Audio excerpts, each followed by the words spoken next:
what made you decide to look into a career in cybersecurity? So there's this conference called the Grace Hopper Celebration. So Bank of America was there. I basically just went up and talked to them. I wasn't sure they were still hiring because it was the last day, but she introduced me to a hiring manager.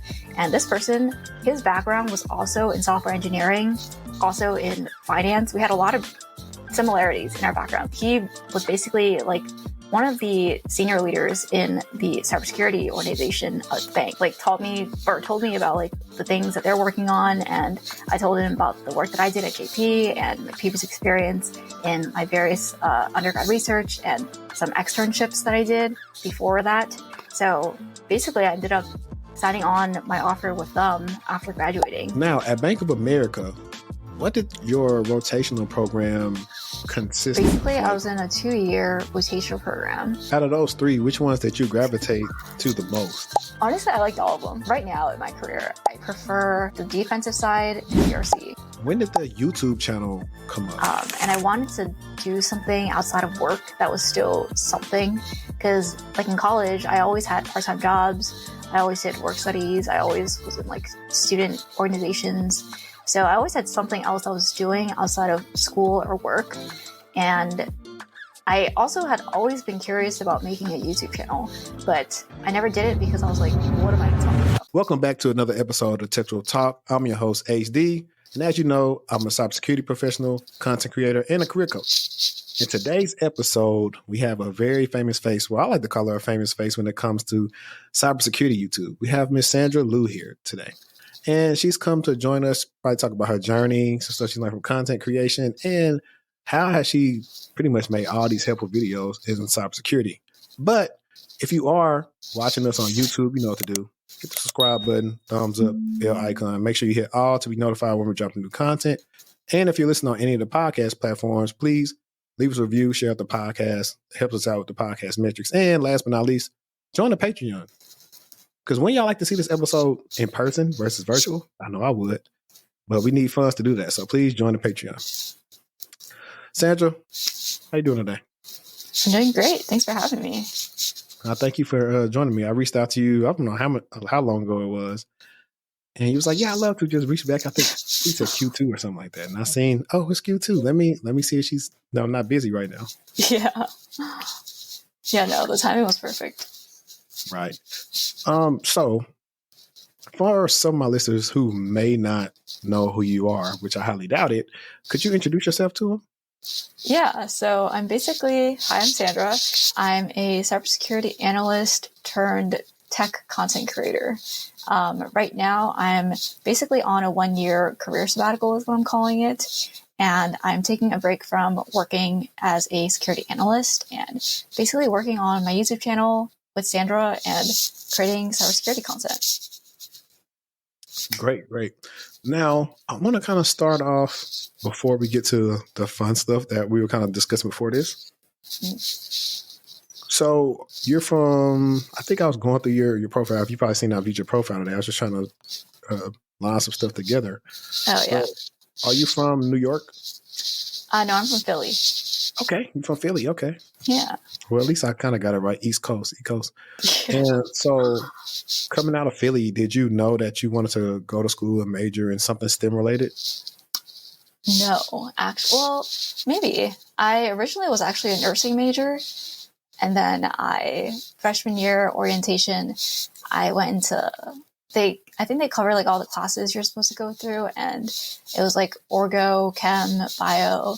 And I realized I'm not really like a life sciences kind of person. And also I'm scared of blood. So it's like, it makes no sense for me to be a nurse. Although they do amazing work. Kudos to them. And I decided to switch into computer science. And it was kind of just for fun because I knew some of my old classmates from high school majored in CS. So I was just like, all right, let me just try this. And I ended up not doing too well in a few math classes. So I switched to IST, which is information science and technology. And it's basically like IT, but in my school, they call this like the CS dropouts. I think they do that for a lot of schools, if you've heard of that before. But Yeah. So I basically joined IST, and I honestly really liked the classes. There are a few cybersecurity classes, but not that many. It wasn't until like my senior year when I was looking for a full-time job that I even applied for cybersecurity roles. So yeah, not on my radar. Interesting that you say CS dropouts. I was the person, technically, I was an architecture dropout and went to computer information systems because I didn't feel like dealing with the math, dealing with some of the language barriers with the teachers. And I wanted to kind of like enjoy myself. And I saw anybody had to do anything engineering in college was always busy and looked mad stressed. True. So that's the reason why I didn't want to go there. And I always felt like when I went to computer information systems that the technical skills that I possibly would not gain there, the soft skills that I would gain in that type of major would eventually pan out for me in the long run, which has held to be true. So I saw that you did that too, because that was interesting to me. I said, okay, we pretty much got similar major. Like yours is information systems, mine is computer information systems. So it's like really the same thing, just a different name. But I did see, so what year was it, I guess, into your career that you got that first internship? So my first official internship was my junior year of college. So this was like 2018 summer. Okay. Before that, I was mostly working part-time jobs that weren't that tech related. I had like a work study job that I was doing.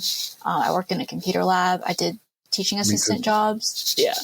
I see a lot of parallels between our backgrounds, honestly. So I didn't have anything official until junior year, but I was applying since like freshman year. I just didn't get anything, I applied. So my first internship junior year was with JP Morgan, and I applied freshman year and sophomore year. And I didn't make it both of those years. So third time is what's the quote? Third time is the best or something. I don't know. Right. Third time's a charm. Yeah. Third time's a charm. So that was actually it was for a technology analyst program. And I was actually mostly doing software engineering, front end engineering. But my team was actually focused on basically like securing the data for certain internal tools. And I wasn't technically in a cybersecurity internship, but it had cybersecurity components to it that I could talk about in my future cybersecurity interviews. So it actually perfectly aligned. I'm sorry about that. No. But that's cool. And so one of the things is I've been in the game for about a decade now. And so I'm pretty sure you've talked to people that want to get cybersecurity. I talk to people that want to get into cybersecurity. One of the things I always tell them is like, you may think you want to do something, but you really never know until you do it. Was that what software engineering was for you? Sort of, yeah. So I actually didn't like coding for a long time. I switched into this major because I knew there was going to be some kind of job security. I mean, nowadays the market's different, but this was back in like 2015 when I chose my major. So like CS majors were like everyone wanted to be a CS, or everyone knew the CS majors would probably have like a decent chance to find a job after college. And I was like, that's kind of my goal going to college. So I ended up like doing a whole bunch of coding classes. I actually got a D in my first coding class. So, I'm not the best developer. I'm also that first. But I ended up taking a few C# classes, and I actually really like C#. I think it was mostly because I had a really great professor. I ended up TAing for him for 2 semesters, and he basically taught me that, hey, coding can be enjoyable. But then when I was looking for full-time jobs my senior year, I was applying to everything. I was applying to data analyst roles because I had some background experience doing some undergrad research in it was like a bioinformatics role. It was part of my school. And I did software engineering, and there's also like some cybersecurity roles, but the way that I got my first job in cybersecurity was actually going to a tech conference and basically interviewing there. But coding, I always thought I could go back to it if I like really wanted to, but cybersecurity was like the interesting thing that I kind of never thought I would have a career in. And that was like, all right, well, this is the most interesting. So I thought it was like a good shot to go into after graduating. Okay. Yeah. Because funny enough, I always feel like when I look at some cybersecurity job postings, I was like, y'all looking for a software engineer. There's no Oh, really? cybersecurity. That's Like, crazy. that's what I feel like for like a lot of roles. But you kind of answered one of my questions. So I know I kind of want to flesh it out. I was going to ask, how did the pivot come about from software engineering to get into cybersecurity? And I guess also, even before that, what made you decide to look into a career in cybersecurity? Because I think at that time, if you said this is around 2018, Yeah. I think around that time it was beginning to ramp up because I had finished school years prior to that. And then around that time in 2018, I was in my master's program, but it wasn't for cyber. But around that time, I did start seeing more of a boom, especially in the area that I live in now, where companies were taking cyber more seriously. So was it just like, just go research, hey, what jobs could I do that's going to pay me good enough, and I only have like a college degree or what? Like, how did you do that? All right. So there's this conference called the Grace Hopper Celebration. I'm familiar with it. Yeah. So it happens every year. I've actually been attending since my sophomore year.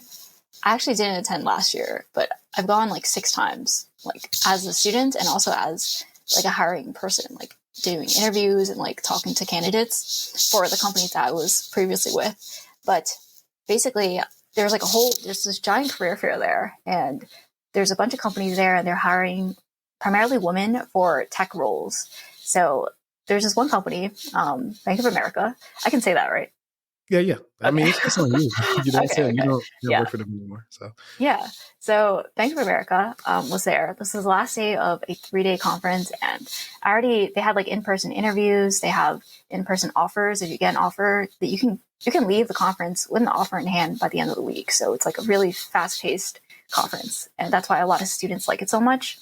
And basically, last day, I already finished all my interviews. I was just looking around the different booths, and Bank of America was one of the companies with the biggest booths, and I basically just went up and talked to them. I wasn't sure they were still hiring because it was the last day, but I think the person who talked to me liked my resume enough, I guess, and then they moved me down to, I guess, a recruiter that was more senior, and then she introduced me to a hiring manager, and this person, his background was also in software engineering, also in finance. We had a lot of similarities in our background, similar to us.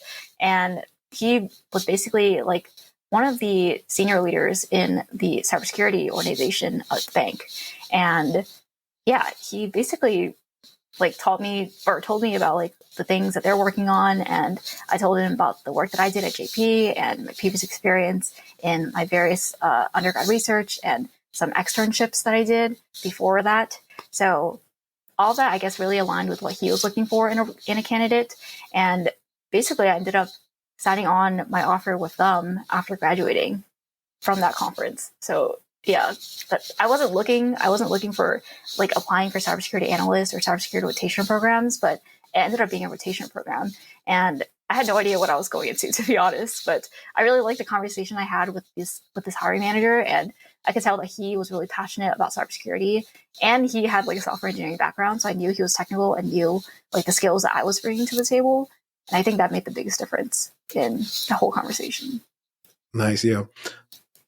You said a lot of things. I know for one, I was going to say like good things come to you when you're not looking for them. So I think that's just one of those situations. I recently made a video about people like should just apply to jobs anywhere, and also in that video talking about sometimes when it comes to getting cybersecurity, it's about like timing and like the time and the place. And it just seemed like that was like your time. Like for me, I got into cyber back in 2017 because I went to a job function Intel was having.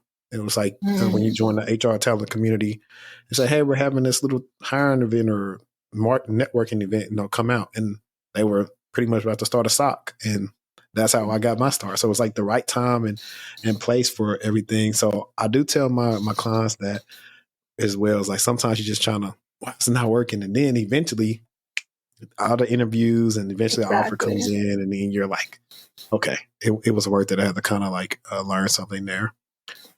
But Also, another thing I want to touch on when you were talking, I was thinking about those financial institutions Yeah. love to take talent away from the other place. I've heard of that too.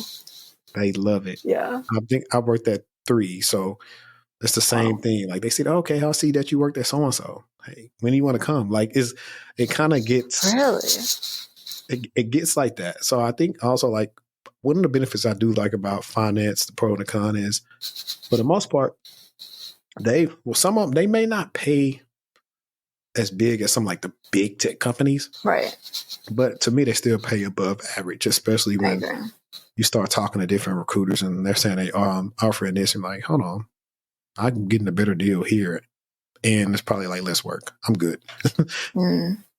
But so when let's do this, because so pretty much that was 2018. So did you graduate, I guess, in the beginning or middle of 2018, or was it towards the end of 2018?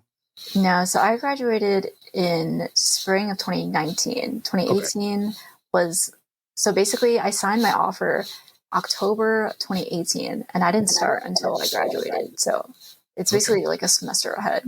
Yeah. I bet you were having fun. It's like, I never got to experience I never felt so relaxed. I was still in school and I got an offer. Haha, look at you. So I've never got to experience that. Oh, damn. Yeah, honestly, it's like really nice knowing that you have a job. But I know like during the pandemic, a lot of people were having offers rescinded. So honestly, it's like, even when a company gives you an offer, it's never going to be like 100% set. Yeah. Like, and that's like a hard thing. I've seen like someone talk about recently on LinkedIn that they got an offer after looking for like 4 months, and then the offer got rescinded because of certain budget realignments, like randomly last minute, and they lost their offer. And it's just like, that could have been like weeks of interviewing and prepping. So yeah, it's never 100%. I've gone through that before of getting a verbal and them saying, hey, unfortunately, due to the economy, we got to pull the rec and open it, in Q1 because of yada, yada, yada. And I'm like, oh my gosh. But at the end of the day, everything is business. So you have to learn kind of just how to take it for what it is and hope the next opportunity that's meant for you will come your way. That's kind of how I take it. Yeah. So now at Bank of America, what did your rotational program consist of? Like, did you get to do like different cybersecurity roles, or what was it? Yeah, so basically I was in a 2-year rotational program. And so I had 2 1-year rotations. And then at the end of it, I basically got to choose if I wanted to go back to my first team, stay with my current team, or go into a different team. So I was basically in 3 different teams in those like 3 years that I worked there, which is, yeah, it's like basically I had like 3 different careers in 3 years, which is pretty fast. But I liked kind of like understanding like what each part of the cybersecurity organization did. So the first team, I was under a manager who is basically the program manager for cybersecurity technology at the org. And at that point, I wasn't doing that many technical things. And so I actually shared with my manager that was something I wanted to keep up with. Specifically my software engineering skills, even though I wasn't no longer in the space, I still wanted some technical work to be working on. So I ended up splitting my time in my first rotation on a network security application that was developed in C#, and I love C# at that time. So I was like, yeah, I'll work on that. And then the other half on the program management side, which is a lot of work and not something I was used to because I was never on like that side of tech at all. And in my second rotation, I was in a junior pen testing team as part of the bank. And that was really interesting because I got to sit in on so many like red teaming assessments and demos. And I got to see so much that I don't think like a junior person like me would have ever seen. And then in my third team, I was basically on a governance and compliance team. So we really ran the gamut, honestly. But I was like leading this internal audit that we were doing for some of the new processes that we had on our team. And that was like, yeah, that was my first look into anything like GRC related. So me taking that on, I was kind of surprised that my manager gave me that level of ownership on that. But yeah, it was a great learning experience. It was my first time dealing with internal auditing. and just like leading a big scale project like that with a lot of visibility. So that was the rotational program, basically. Nice. Out of those three, which ones did you gravitate to the most? Honestly, I liked all of them, for different reasons though, because I think right now in my career, I prefer the defensive side and GRC. I think those are the two areas I'm most interested in. If I were to go back into the cybersecurity space, I would mostly be applying as SOC roles and GRC roles. For a time, I was interested in threat intelligence, but I wasn't able to get a rotational program rotation in that. So maybe in the future, I could try to do some kind of pivot in that. But I kind of like being jack of all trades in different areas in cybersecurity. I don't know how good that is for my career, but I know a lot of specializations make more sense for a lot of people. But so I guess I'll say the GRC one for now, since I'm kind of leaning towards that. Cool. Now, I think it's still cool because you'll see on applications, they'll say, oh, you need to know how to do this or this or this. And like, I was like, do y'all not know like how sometimes in some places, like you don't get a chance to do these things? Like you are looking for a unicorn. So being able to do many different things can possibly help you out to be that unicorn. And I would say like before doing IR, I mean, you already kind of know how important threat intel is, but you really don't know until you need it, and how a good threat intel team is very good, and they can have you already ready for the potential things that you may see. And I've experienced that, like, you know, within this year and last year. I thought, you know, it's pretty cool, like, especially with some of the stuff they do. I think that's a role that doesn't get a lot of shine, as well as this other role that I wanted to do while I was at one of the banks, but I couldn't do it because I just started at the bank like a couple of months into like my tenure there. And it was like, you got to be in this role for like a year to leave. And I was like, oh my gosh. Oh, wow. But they were trying to steal me to the threat modeling team. I want the threat model because that's a niche skill set. Everyone, like if you go type in threat modeling, there are a lot of jobs, but it's not going to be a bunch. So they're looking for somebody who's done it a while, and it's pretty cool. I think it probably would go into some of the stuff you were kind of learning in GRC, and also really all three of the jobs you did with the penetration testing, the program management stuff, and the GRC stuff. I think it would kind of lump into that. Yeah, for sure.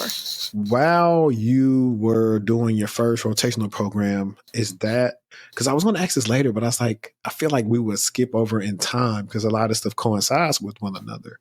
Right. When did the YouTube channel come up? Nice, good question.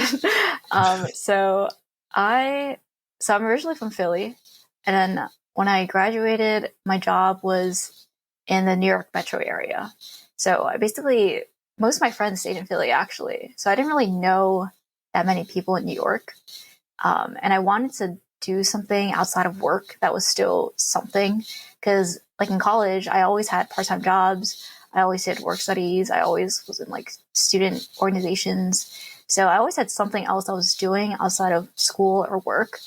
And I also had always been curious about making a YouTube channel, but I never did it because I was like, what am I going to talk about?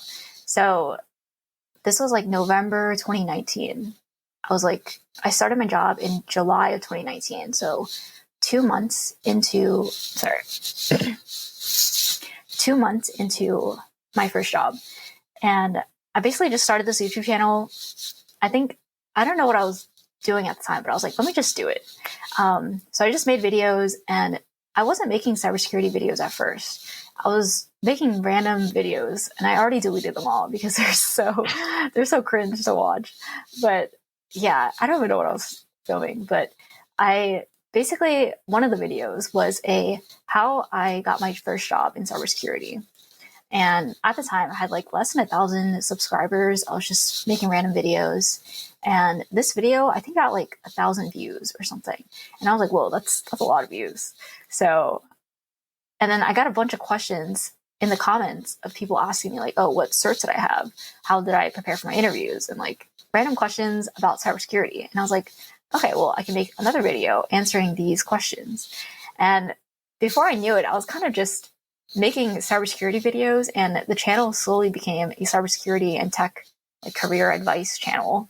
And since then, it's been about almost 5 years now. So I've kept up with regular posts, and now since the last, I guess, like 10 or 11 months or so, I've been primarily doing tech content creation full time since on my sabbatical. So it's pretty crazy where life takes you. Yeah, and we'll probably get some more into that later on, because I know I think I might have found you like 2 or 3 years ago. Really? Yeah, because I started commenting. I was like, "This is some good stuff." Like, I learned the do's and don'ts. Like, Yeah. when I started YouTube, I was doing a lot of stuff wrong. Of course, like, I mean, I kind of knew how to make content, but to try to get visibility, I was stepping on people's toes. I was. Oh, really? Yeah, I had a not a script, but I'll say, hey, I'll say something, and the script will be, go check out my new YouTube video, and I was posting on people's YouTube channels. Oh. Views that might have been related to it, and I was like, that's definitely not the way. And It's funny. I learned from that though. But it was funny. I really just thought about that when you was talking about like when you just started and it took off. And yeah, we'll definitely talk about that, because I think I know why your channel took off the way it did. So you were at Bank of America for pretty much 3 years and some change. And then I guess what made you think it was time for a change? Good question. Yeah. This was basically after the pandemic, and I was looking for, I was on my team, and it's not that I really wanted to leave the bank, but my team was basically requiring us to come back to the office 5 days a week. And by that time, I already moved out of the city. And I basically really enjoyed working remotely, I guess. And I think my biggest issue with it was the fact that I was the only person in my team in the New York City office. Since I've gone through like 3 rotations, my teams are in like random cities, and most of them were in Charlotte. So I didn't have anyone in the New York metro area anyway, but I would be going into the office to be meeting with them on the same conference calls I would have at home. So I figured maybe I should start looking for other remote opportunities, since at the time there were a lot of companies that were like only hiring for remote roles. So I was just applying casually. I think I started in December of 2022-ish. And then I think February was when I officially signed my offer for Stack Overflow for their information security analyst role. Nice. Man, I think we might have lived the same life.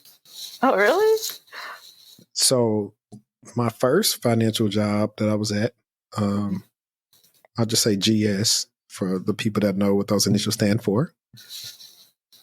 They wanted us to come in. I think we were already coming in like, at first it was supposed to be remote for like a while, and then they made people go get the vaccine and come in like 3 times a week. And I ended up moving further out, and I was just like, it's just too far. Traffic was too bad. I said, I'm gonna take my chances elsewhere.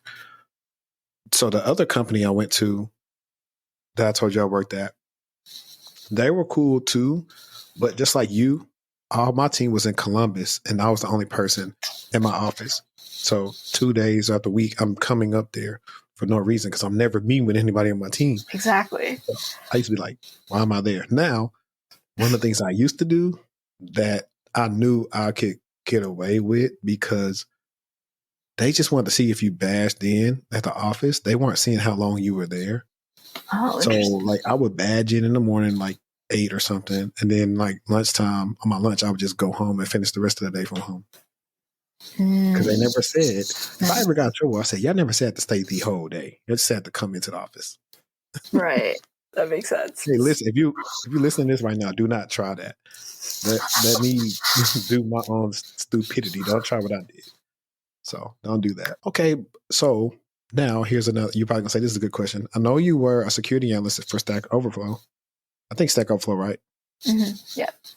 But what was like your day-to-day like? Because we know a lot of security analyst roles could mean different things at different places. Yeah. So at Stack, we had a really small team. We're like less than 10 people. Wow. So we basically did everything, like everything. We didn't do like red team assessments, I guess. Usually a lot of small companies will have an external or third party vendor come in and do those. But Right. I did a lot of, I guess you would say, like blue team SOC work. We also managed a lot of third party risk stuff. So anything that had to do with procurement, anything that had to do with legal, privacy, anything that had to do with incidents. Like it was just us. And then GRC too. Like we were going through SOC 2 and ISO while I was there. So it was a pretty heavy lift for the team. But I think I was working with some of like the smartest people that I've ever worked with on that team. So honestly, I really appreciate, and I was the most junior. So everyone else I think had like 10 plus years of experience. I had like 3. So honestly, and you know what's funny? They told me that the reason they hired me was because of my software engineering background. So what you said about cybersecurity roles that sound like they want software engineering skills, that might be pretty true. Yo, if you're looking for a way to start your cybersecurity career, then check out Josh Madakor's course at Level Careers.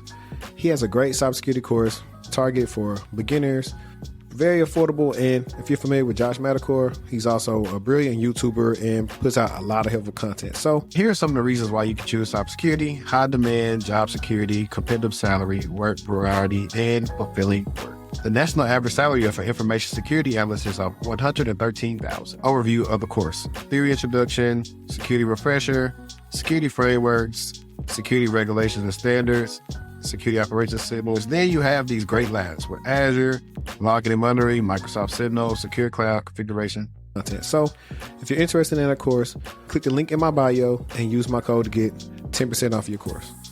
Because I didn't have that much going for me in terms of like cybersecurity. I'm sure there were better candidates that had like 8-10 years of experience, but I was the primary candidate with software engineering experience. So that was the biggest reason why they hired me on the team, even though I was super junior.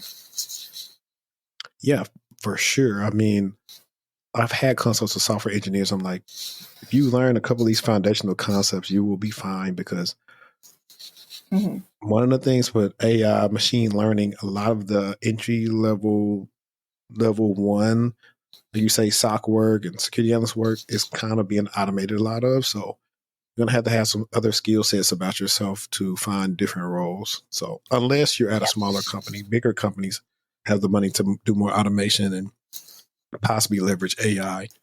But I thought I want to ask you like a interesting question, because for me, I know in my role, be on the blue team, I'm always staying current with like cybersecurity news, especially these big third party breaches. Because 9 times out of 10, if you work at a big enough company, you're using one of these providers.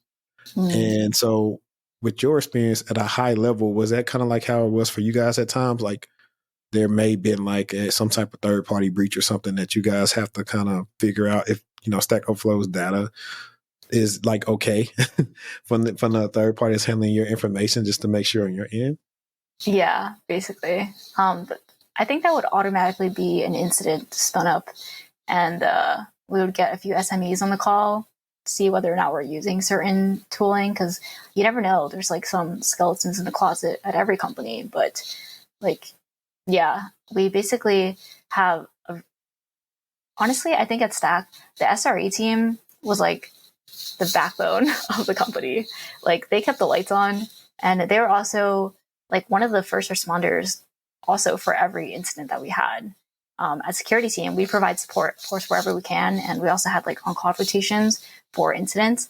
But SRE is oftentimes the one doing a lot of the hands-on work for anything that goes wrong, like downtime or DDoS attacks or any kind of incident that we have that impacts availability. So yeah, I would say so. That's what I figured. I like to tell a lot of people. One of my clients, he actually just got like a entry level SOC IR role. One of the good things about those roles, pro and the con, is you're probably going to get thrown in the fire pretty quick. Oh yeah.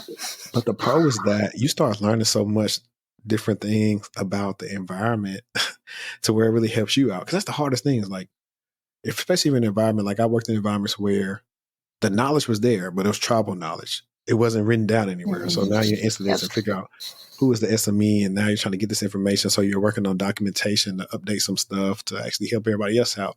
So I don't have to go through what you go through. And that could be a mess, but it's pretty cool. And one thing I like about incident response is it gives you a level of visibility that you may not have in other roles. So if you start doing a good job, and then other leaders of different departments start like seeing your face and your name coming up in different stuff, it'll help you out with like getting promotions or other things. So it's kind of like one of the trade-offs too. Yeah, I agree. I think you stayed there probably about a year, right? About a year or some change too? Yeah, about a year and a half. Okay. Now we're gonna go back into what we asked about right before this question about like pretty much your second, full-time job. Mm-hmm. So all the while you are working and getting your experience, because I remember when you made the video about like you got the new job and you at Stack Overflow. So I remember all that. But all the while you're doing this, like you're blowing up on YouTube. You think so? Wow. I don't remember. Yeah, you have like triple the subs that I have now. Maybe I should keep better visibility into everything. I do know we're at like 90 something. Yeah. You got triple what I have now. Like I think around that time you and Josh were like really blowing up. Like, yeah. Oh, I love Josh. but how was that? Like I guess at one point, I know earlier we were talking about, do you have an editor? At what point did you say, I need to go get an editor for this? Yeah, so I got my editor. Okay, so I guess first, now I post once a week, but at the time when I was working, I was posting twice a week and posting 2 videos a week. They're like 10, 15-minute videos, but it doesn't sound like a lot, but it's a lot. It's a lot of editing. I think that's what took up most of my time. I was spending like 15, 20 hours a week just editing. And I got my editor in December of last year. And when I quit my job in July of last year, I was like, well, let me just try to like take a step back and focus on making quality content and not rushing to. It's because I set a precedent of two videos per week, like way back in like 2020 or 2021. And I just told myself, I would promise myself that I would keep to this upload schedule. And if I didn't keep to it, I'd let myself down. So it was just a mental thing. It wasn't even a reason that I had to post twice a week. But I ended up starting to post once a week, and that became so much better on my schedule. And I basically, now I'm just working on YouTube full time. And honestly, a lot of my time now is split between primarily filming, storyboarding, or scripting for videos, and then working with my editor. At one point I had a VA, but I no longer have a VA anymore. But yeah, so basically just me and my editor. Yeah, I looked into a VA once, and I was like, once I got some of those tools I told you about, I was like, I don't know if I really just need one just yet. I think I was like, when stuff gets really unmanageable for me, that's when I probably will do it. But no, I mean, you were putting out some high level, like quick content, there are times I have short content, but for the most part, most of my stuff has always been either like a long story time. I only have like a couple of ones, so maybe like I'm actually showing a problem or something. So I do have some more things that probably may be coming down the line that may be a little shorter eventually. But because truth be told, those are the ones that do probably the best, like on YouTube sometimes, like between like 8 minutes, 10 minutes, 15. If you got if you hook them right, thumbnail's good, they getting something out of it, they're commenting, they're liking, they're sharing it, like the algorithm is gonna feed it to who they feed it to. And I think you were consistent with doing that like for a very long time. So I was like, man, I said, y'all are killing it. But I mean, that's a good thing. It's like you look at different people's content and you figure out, okay, cool, I could probably do this or that. Like I'll see different content creators' content, but I can't watch all of the content. I have to hop in on a good video, listen to it, and give a good comment, and then kind of like just go on my way. Just because I think if you start watching a lot of somebody else's that makes like similar content of yours, like you may start trying to adopt like their style versus I agree. I think what made you is just like your own style of how you put out the information. I think that's what kind of makes everybody be able to grow on YouTube. Yeah, thanks. I think my biggest negative comment that I get often is that I talk too fast. I was going to bring that up, but Oh, really? I think that's one of your things. Yeah, like, it's hard for me to not. I don't know. Well, see, right now you're actually not talking fast, so I don't know if it's like if you're doing your script when you're talking fast, or if it's some cool genius thing you're doing to where you're doubling up the speed when you edit, so it's making you talk fast. Oh no, I slowed down my voice when I edit. I actually set it to like 0.86 or something. Okay. 0.8. Yeah, so I slow down my talking in my videos manually when I edit because I've been getting so much that I talk too fast. I think I also try to like talk slower. Like I try to remember, oh yeah, I gotta slow it down. But yeah, it's because I watch videos on 2x speed, like when I watch YouTube. So I'm used to hearing people talk fast, and when they talk too slow, I'm like, man, like it feels slow, you know? Yeah, I think that works for you though. I think it keeps their attention. But it's this guy. I don't know if he's like some politician dude or whatever. He's come across a couple of times. But he talks very fast or whatever. So I think that's just like his one that sticks. Like I'm able to stick with what you're saying. I think it's pretty cool that you talk fast about, because I think that's just one of your things. Like someone may not know, like maybe your channel not was like, oh, you're talking about the girl that talks real fast, talks about cybersecurity. Oh my god, that's so funny. I hope that's not what people are saying. But you know what? It's fine. I own up to it. I mean, I think that's it. How okay? Now let's talk about some cool, interesting stuff. Mm-hmm. Well, actually, you know what? Let's do this. The good and the bad of YouTube, right? You know, I think for the most part, we all just kind of talk about like the good stuff, but like, you know, the bad. Like for example, I just did a live stream Thursday night with music from Epidemic Sounds. Yet YouTube said I took it from another video that's like 5 or 6 years old, and I had to dispute it. I was like, hey, I'm using music from Epidemic Sounds that I have a license to use, like per YouTube's like, you know, fair use and copyright policy or whatever. And it was literally just for like my intro going into the stream, like when I had like little countdown clock.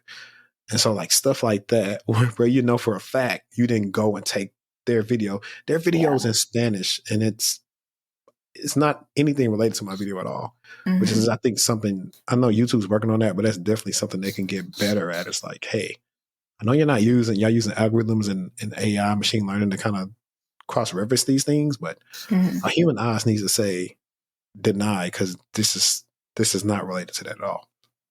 True. But what about you in your dealings with YouTube? What are some things maybe that you've experienced being a creator on the platform? Yeah, I think the biggest strife I have with YouTube is with YouTube Studio. And you know, when you upload a video and there's like that 1 out of 10 or 10 out of 10 ranking, that really gets to my head. You think so? Yeah, maybe it's, yeah, it definitely does. So like if I get a video that it's like a 10 out of 10, even though I really like the video, that definitely gets to me. And I'm just like, man, what can I change about that video to do better? I think it's a lot of being in my head. Yeah.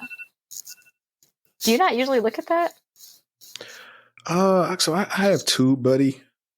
And I think about getting one of those other tools that Roberto Blake kind of talked about that I may use to look for outliers and stuff on people's like pages and stuff on my own page. But no, because so YouTube has changed. Like, so when I got on this channel 4 years ago, it was all about tags, SEO, title, thumbnail. Now it's not really like that. They've changed the algorithm so much. I don't know if you noticed this on your home screen, but they're starting to recommend like very small channels on your home screen. Yes, I did notice that. So a lot of the stuff really doesn't really matter anymore. The thing that always boils down to it now is like, is the video good or not? Do people like it? That's the biggest thing that I think it boils down to. And also at least having, you know, a good thumbnail just to entice them to click. Because that's my pet peeve too. It's like all these gurus that email me, hey, we noticed that your video isn't, SEO and yada, yada, yada. I can help you. And most of these people don't even have their own channel, but yet they can help me. I'm like, oh my God, I get this too. I'm just like, no, that's not how this works. It's like either the video didn't come out the right time or there's some things I could change about it. It's going to perform like it's going to perform. And for me, for long form, I've had videos like it'll go wild and all of a sudden they just start taking off. Like surprisingly, people like, Really? yeah, like my video about like the day in the life of a SOC analyst where like I have the slideshow talking to like college kids and some other people. That's like my most watched video on my channel. And I'm not doing anything special, but teaching. And so that's how you start. I was in Roberto Blake's live stream the other day, and I was telling him like, I look at his tips, thanks. Like I'm looking to like go to like 50K soon. And he was like, yeah, like just look at, what's really your biggest view videos that you have now and try to recreate them or that format and go from there, which I do plan on doing some more day in the lives and some other stuff. Yeah, you should. Yeah. I think that would be really popular. Yeah. So that's my first probably biggest video probably was my day in life of security on this video that I made like, what was it, in 2020? I think it's almost 4 years old now. I think that might have been like my biggest video because I seen that was the rage at the time. And it's like one of the few videos where, granted, I have my two screens blurred out, but I'm not doing a voiceover. I'm telling you through different things like, hey, what am I looking at? Because I forgot to do a voiceover when I was recording. I said, let me just add this text right here. And recorded me like having some content meetings with the sim engineers and other things. So it was like just a real video of like what you would expect. But I plan to do an IR one soon. I just don't know when because it's just like, if it's anything going on, it's like cool. Like I want to do it on a fun day, because I got my other camera over there. I just hadn't turned it on to record, but I plan to do that. I think that'll be a good one. How do you deal with? So, do you have, while you're still going through like a third party platform, like you have it connected to something where you just look at all your comments and stuff in one place, or do you still go into YouTube Studio or YouTube and view your comments? Yeah, I primarily use YouTube Studio. I don't have any. I didn't even know there were connector apps, but that makes a lot of sense. You can do like I used to use this thing called Social Bee, which is cool. Like it's this platform called AppSumo. I learned about this platform once I became like an entrepreneur, and it has so many different softwares for cheap. Heard of this. I like AppSumo. I heard of the CEO. He does like content too, right? Who? The CEO of AppSumo, Noah Kagan.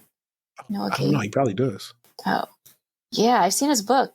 It's like $1 Million Weekend or something. Nice. Yeah. AppSumo, Social Bee, and this other tool I was using called Radar. They do some of the similar things where you can like reply to all your social medias in one place. Like if you're a person that you don't want to be on a timeline and you just want to reply, those are definitely good alternatives. For me, I like when I get like funny troll comments. I think they're hilarious. Depending on what is said, depends on what I'm gonna reply back to, because they don't really get me too mad. I just think they're funny and they're giving me activity on my video. So it's telling YouTube, hey, people like this video. So comment all the funny things that you can. So that is a great way to look at it. Yeah, it doesn't really, these people don't know me in real life. Most of these people are trolls. They don't have real pictures. Facts. They're mad or whatever's going on in their life. So they figure they'll just say something to me or about my guests. Like for me, I'm cool when you say something about me, but I don't really like when people come on there and say things about like my guest or whatever. I kind of like really do take offense to that. I'm like, you can say what you want about me, but these are my guests. Don't say anything about them. And that's how it goes. So I'm quick to like say a comment to them or either show their dumb comment to like my followers on Instagram or something. Like I see a lot of funny stuff or stuff that people will comment if they start talking about like other creators or coaches and stuff. It's like a lot like people try to do or try to come start funny stuff on my comments. I'll kind of laugh at it all. Yeah. But I do have to ask this though, because I know me being a creator for years, I know for a fact like you're not relying on like AdSense. I'm pretty sure AdSense is probably like 5% of whatever earnings you make from like YouTube. How were you able to scale from like not working like a full-time job going straight into like content creation? Like, how was that? Yeah. So yeah, AdSense honestly is like pretty low for me right now. I think I like halved like basically a year ago, and I think it's because like ads overall just got lower. I have no idea, but No, it happened to me. Like I oh, it had to happened to you build it. too. I had to build it back up, and I'm still trying to build it back up to like where it was at one point. It's like I was like, dang, it dropped a lot. Like every like 1 month, I had seen like least like less than like I think it was like 30 or 40,000 views, and so I had to build it back up. I was like, this is crazy. I've never like went under this. What's going on? Yeah, same. Because I okay, think it was YouTube. yeah, I think it's YouTube too. I think it's the way that they're, I don't know, sorting certain things. Because I had another YouTuber also in the tech space, and he also told me he had the same issue with his YouTube AdSense going way down. And he's like a bigger creator than me. So yeah, I think it's on YouTube's end. But right now, my primary income sources are sponsorships, affiliates, and I guess a little bit of AdSense. But and then also digital products. So Okay. like a resume template or my interview prep course. Those are the main income streams. But I also saved almost all of my. Okay, I saved a lot of money when I was working full time, since I was trying to be like as frugal as possible. So I saved up primarily for the sabbatical, and basically like the YouTube income is like trying to like sustain me for like however many months that I would want to continue.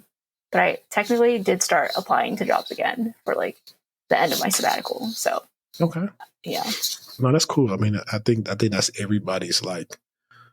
Well, not everybody. I know for me, Yeah. I do plan on taking my platform in more of a like. Have you ever watched This Week in Tech? I don't think Twit. so.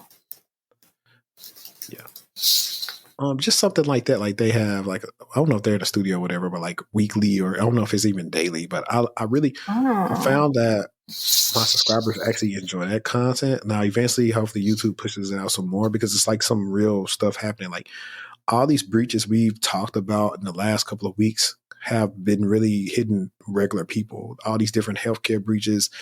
People are Mm-hmm. coming to my comments saying, "Hey, I just got this letter about my information was found. What should I do?" And I don't. I'm pretty sure these people reached out to you, but I've been partnering with Aura the last couple of months. Mm-hmm. And so I tell them, hey, listen, I use it. They let me know about my data was found in the AT&T breach before AT&T. I think you should try out their free trial because I'm like, hey, I wouldn't tell you to use something that doesn't work. Like that's how I am too when True. it comes to different people wanting me to do affiliates and stuff. I'm like, okay, what is this? I don't want to tell my audience about something that I don't believe in, or I think it may be priced not fair enough for them to get some benefit. Like that's why I see like you do a lot of work with Springboard, Mm-hmm. and I should be doing more work with Springboard, but I haven't pushed them in a while. But one of the main reasons I agreed to do affiliate stuff with them was like if they don't find them a job, they'll get their money back. So that was like a big selling point for Right. me to actually go with saying it because I knew kind of what it cost. But I was like, well, at least they can get their money back if they don't find anything. But I mean, Mm-hmm. that's the worst case scenario. So Yeah. I think that was cool. Yeah, I think that's my logic too. But I have heard of Aura. I also used it before. I think my subscription expired though, so maybe I They should didn't start that back up. they Because didn't there's reach been a out to you lot of to stuff. partner. I partnered with them. I did partner with them like a while ago. I think it was like 2 or 3 years ago. But I was I don't. It must have been on Instagram actually. But Really? yeah. I have some. If you want to, I do have some YouTube connections. If you ever want to do some type of video about protecting your identity or something, again, like definitely could probably at least patch you through. Because I think they have one of the probably, if not the best, at least one of the better affiliate things out there. So, Okay. Yeah. Sounds good. but I think I want to ask. So, I know you just said you probably thinking about the sabbatical may eventually end pretty soon. Mm. Are you going to try to maybe dabble into like threat intel, or is it just like whatever role that you like and company you like that you're going to probably go back into? Yeah. So I'm pretty open, basically. Like, for example, when I was applying after I left the bank, when I was at the bank, when I was applying to other jobs, I was also applying to software engineering roles, and actually, I ended up getting like surprisingly, I got more callbacks for software engineering than I did for cybersecurity, even though my last role was in a security rotational program. But I ended up going with Stack, but still, I think when I'm applying now, it's like a completely different job market compared to even just 2.5, 3 years ago. And now it's so much more competitive. And I hear it on like from people on my Discord all the time, like members of the community, because they're also in the job hunt, like entry level, even experienced hires. So I'm basically open to software engineering roles, but I'm also interested in like security software engineering roles or security engineering, as well as defensive and GRC roles. So I'm basically running the gamut. Threat intel, if I have a good enough resume for that, I'll like shoot my shot and apply to those roles, but I don't know how likely it is that I'll actually get them. Cool. Yeah, I'll say like honestly, it's a little different. I think I've said this in a couple of episodes, but it is different. But it's one of those things like one, companies are, like I said, hiring differently a little bit. Right. They are, some of them aren't really hiring. Either the money's not there, they got to wait till their budget gets approved. I've typically always seen the end of Q2 and Q3 be the best time for hiring. But also in that time period from 2020 through like late 2021, early 2022, a lot of companies got burned a lot by people who probably should have never had a job. You had people interviewing for other people and then trying to do the job and getting people fired. So there's a lot of things on top of now. If you're not I really see it going back to how it used to be with people who don't stay in big cities, because they're probably they're having it the worst now, because especially for entry level people, there are not as many remote roles available. So now you have to probably make sure you get in the bigger city again, because most likely you probably be working hybrid of some sort. So I still see that as a challenge for you. And then, like, if your Discord sees this, I would say referrals, but not just any referrals. Referrals from hopefully somebody that either knows that hiring team or works closely with the team or works on the team. And someone could directly speak to like the hiring manager, someone on your behalf, or just who you are, and hey, check out some of the stuff they worked on.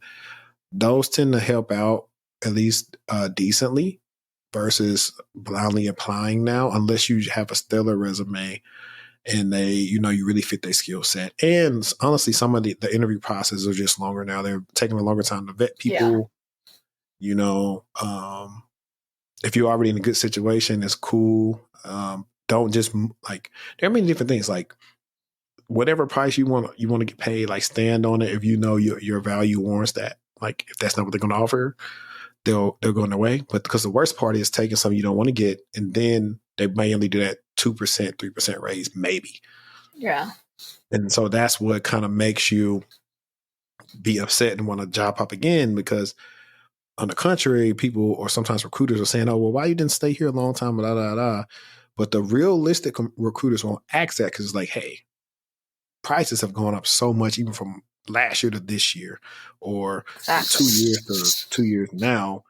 I shouldn't be asking anybody about job hopping, because they are most likely probably trying to survive and feed themselves or their family. So why do I care, or why does a hiring manager care? If you cared that much about people job hopping, you will offer them better incentives to stay. That's one of the things I feel that a lot of companies should look into. Hey, if you're so scared about people leaving, hey, instead of CEO getting all that money, increase the raises every year to like from 3% to like 6%. At least try to let it be them. Or offset some housing costs or some daycare costs, something. If you're going to try, if you want them to stay, give them some better perks. I think people will stay. So it definitely is a hard market out here. So that's why, like with me and even coaching, I'm always trying to like leverage like my relationships that I have with people that's in the industry with for some of my clients. And that's how my last client got the role with Yahoo. It's like I'm really cool with the recruiter. Well, because I went through the process before. And she always reaches back out to me. She knows what I do.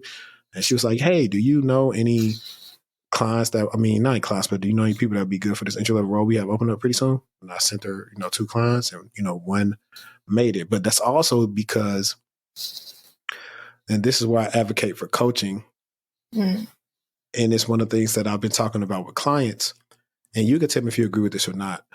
Though I think a lot of these courses are good, and I'm speaking even just strictly about going on the blue team, a lot of the skills you learn are kind of like here, like here, but they aren't pieced together. So where I come in is I show you how to link these skills together. And when it comes to the interview, even if you don't have the 2-3 years experience, it sounds like it because I've showed you how to leverage the different skills you learn and how they should be applied to a SOC or an IR role. Interesting. So that's me too. Right. So it's basically someone who has some basic foundational knowledge, but they haven't applied it. And then you go in and fill in the blanks for, with these skills, this is how you would apply it in like a real life situation. Yes, there's a lot of missing context in a lot of courses out there. And I do agree that if there's someone that can fill in those gaps, it would really help people who are entry level and aren't able to fill those gaps without experience because they're entry level. But I didn't realize that coaching filled that. That's pretty cool though. Like I'm assuming you're offering technical coaching. Yeah, so that's my niche. So I've been in SecOps and IR the last 7 years. And so for me, I do plan on doing like a SOC IR course, but it's not going to be like the other courses because it's like there's a ton of technical things out. It's going to be like, hey, you just got a SOC, job offer like yesterday, and it says you're going to start in 2 weeks. How can I be ready to start? So it's going to be stuff like that. Some things that the technical things don't talk about. It'll focus on non-technical things. Like if you get in a new environment, where to find information, who to go talk to, how to leverage a ticketing system correctly. Like these are actually simple things, but they can save you a lot of time when you're in a new environment. And I always teach my clients, is like, hey, your job as a SOC analyst, you're going to either prove if this is, a true positive or a false positive. That's like the first thing you're trying to prove is like your hypothesis and everything. Because if you don't have a mindset of how you attack it, every alert you see that fires in the SIM, you're going to spend like an hour or two on it because you think it's bad because it just fired. Yeah. And that's not what it is. And I only said that because that's how I was when I first seen stuff like start coming into the SIM years ago. I was just like, okay, I'm going to go down this rabbit hole just to realize oh my God, somebody emailed the team about this like an hour ago when it's suspected activity. Could have saved you so much like pain. Like, so just stuff like that. Like the people like thank them for it. And so even on my page, my SOC analyst interview questions are scenario based. And sometimes they'll say, well, I've never worked with an Amazon S3 bucket, or I don't know this. I said, it's cool. I don't know everything that fires either, but I go research it. And so that's regardless of your answer is right or wrong, go try it out. Yeah. And when they go do that, they kind of learn and say, well, thanks for changing my mindset. I said, that's what it's all about. Yeah. I think especially when you're working in SOC, there's so many rabbit holes you can go down. Like it can take up so much time if you don't know exactly what are the right things to dig into and the things that you can ignore. So yeah, that'd be really valuable. Yeah, that's coming down the pipeline. But I want to ask you, I guess, what are some things, or what is something that I didn't ask you that you thought I would have asked you? Whoa, this is an interesting interview question. Maybe about salary. I feel like that comes up sometimes when I'm in these kinds of interviews. Yeah, I'm like in a rock and a hard place sometimes about asking about money. Like for me, I kind of know what people could possibly be making based on region and experience. But I guess my listeners do want to know. And I guess I should have asked, from the Bank of America role and Stack Overflow role, I guess, like, what were those salaries like? like that you got, like your first cybersecurity salaries? So honestly, they were very similar. And I've already shared publicly my bank salary. So I was making 115 in New York. So it's a pretty high salary, I would say, for post college. But in the New York City area, I don't know how it really compares, but I think it's still relatively high-ish for entry level. And then at Stack, I was making, I think when I left, around 123-ish, something like that. And yeah, honestly, I'm pretty open for like, especially like security analyst or like cybersecurity pay transparency, because the range is crazy. I've seen some SOC analyst listings for like 40K a year and like others for like 100K plus. But for the most part, the Stack one was fully remote and the salary would have been the same anywhere in the US. And at that time, I was living, or I'm no longer living in the New York City metro area. So it's like the rent's not like 3-4K a month anymore. So that makes a big difference. Yeah, that's cool. So with those roles, did you get any bonus out of it? I think it was like a pretty typical like 3 to 4 or 5K bonus. Yeah, so it wasn't like anything crazy. Yeah. So what I do know about banking is like based on whatever level you come in at is where you start getting like the bigger bonuses. So if you start being like AVP, VP, and up, that's when you start getting the bonuses that could be in the 10%, 15%, 20%, 25%, 30%. They're called, banking though, they'll call them discretionary. So on your offer letter, it may, like, for example, when I worked at GS, my base was like, I think 130. But I had already been confirmed from the recruiter that in January, I was going to get a discretionary bonus of $30,000. So Gotcha. it wouldn't be on Nice. it wouldn't be on the offer letter, but that's what it was for the first year. And that was like, mind you, I started in like November 2021 and I got all the money the next year. So it was like crazy. And I didn't have to pay it back when I left. So nice. pretty cool. Yeah, these are some of the kind of things that people, I think I've said it on my podcast before, but it's also like different things when I'm helping people negotiate, like, offer letters, or we're asking them different questions to see whatever we can get. Because I always ask people, my clients, hey, if you're going to get an offer letter around this time or later, let's ask them, hey, do they have a bonus? Will you be eligible if you start this late? Could you guys give me a comp buyout? Which comp buyouts aren't too common, but if you do get a bonus and you're going to come to that company and possibly miss out on money, ask them about it, and they tell you yes. All they got to do is see documentation that you're supposed to get that money, and they'll agree to pay you that money as well. So it'd be kind of like a sign-on bonus. Mm-hmm. Yeah. But yeah, that's definitely, I think we probably could do like a live stream deep dive on some of this other stuff, because I still feel like there are other things that we probably experience that might be similar as well. But like I said, I know most of these people that are still watching probably already know who you are. But the people that are listening, how can they, follow you like on all your social platforms? Yeah, so on YouTube, I'm at with Sandra, and on LinkedIn, I'm also at with Sandra. I recently made a cybersecurity Instagram, which I probably should have made years ago, but it's Cyber with Sandra, so you can find me there. Okay, cool. I'll definitely make sure to link all those in the description, and you guys know where to find me. Textual Chatter everywhere, or the Textual Talk, where you'll see this be on the platform. You can listen to it. But I appreciate everybody that tuned in. It's been another episode of the show. And like I always say, let's stay textual. We out. Peace. See ya.